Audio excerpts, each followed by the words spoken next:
Bismillahirrahmanirrahim. Assalamualaikum warahmatullahi wabarakatuh. Perkenalkan, nama saya Aryati Putri Siagian dengan NIM 0101213105. Jadi di sini saya akan menjelaskan sedikit pengertian dari hadis tematik.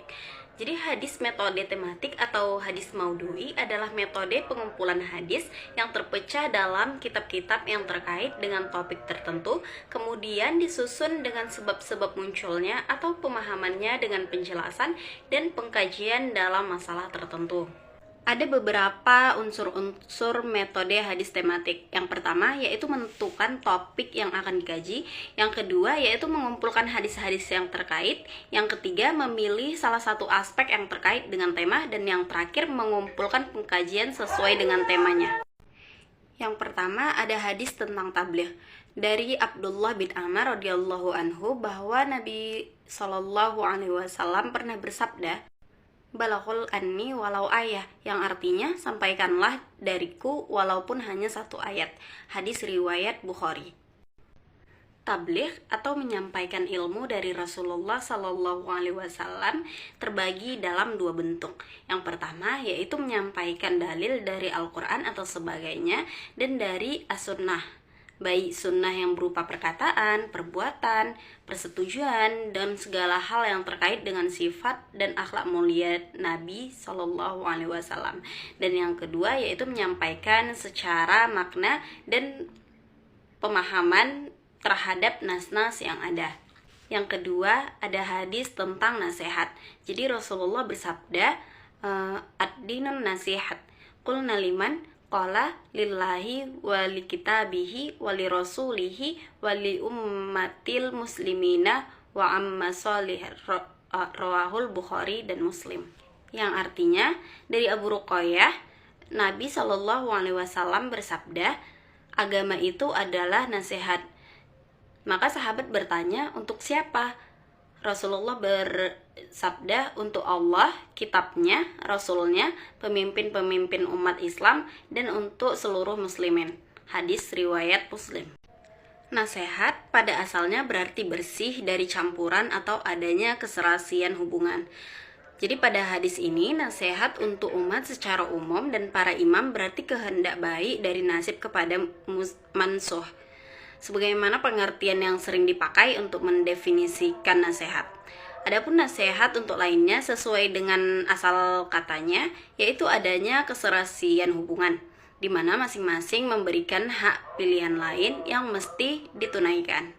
Jadi di sini ada 5 nasihat. Yang pertama nasihat untuk Allah, yang kedua nasihat untuk kitab Allah, yang ketiga nasihat untuk Rasulnya Allah, yang keempat nasihat untuk para imam, dan yang kelima nasihat untuk awam kaum muslimin. Yang ketiga ada hadis tentang etika berdakwah. Rasulullah bersabda yang artinya dari Bunda Aisyah radhiyallahu anhu bahwa Rasulullah pernah bersabda, sesungguhnya Allah Maha Lembut, mencintai kelembutan dan memberikan pada kelembutan yang tidak diberikan kepada sikap kasar, dan memberikan pada kelembutan yang tidak diberikan kepada selainnya. Hadis riwayat Muslim. Jadi di sini juga kita diperintahkan untuk mengajak orang-orang bermusyawarah atau berdiskusi sehingga tidak perlu ada kalimat yang menyakitkan hati orang lain, sekaligus memegang komitmen kebersamaan. Selebihnya adalah untuk bertawakal kepada Allah, karena semua yang terjadi adalah iradah dan kudrah Allah Subhanahu wa Ta'ala. Yang keempat ada hadis tentang ciri-ciri orang munafik. Jadi Rasulullah SAW pernah bersabda bahwa tanda-tanda orang munafik ada 3. Yang pertama, jika dia berbicara dia berdusta, jika dia berjanji dia mengingkari janjinya, dan jika dia diberi amanah atau kepercayaan dia berkhianat. Munafik secara bahasa berarti berpura-pura, sedangkan menurut istilah, munafik merupakan pura-pura dalam suatu hal. Orang munafik disebut juga dengan perkataannya yang tidak sesuai dengan tindakan atau kenyataannya. Selanjutnya, hadis tentang siapa yang melihat kemungkaran maka hendaklah dia mengubahnya. Jadi Rasulullah SAW pernah bersabda bahwa Barang siapa di antara kalian yang melihat suatu kemungkaran, hendaklah ia mengubahnya dengan tangannya. Jika tidak mampu, maka hendaklah dengan lisannya. Jika ia tidak mampu, maka hendaklah dengan hatinya. Dan itu adalah selemah-lemahnya iman. Hadis riwayat Muslim.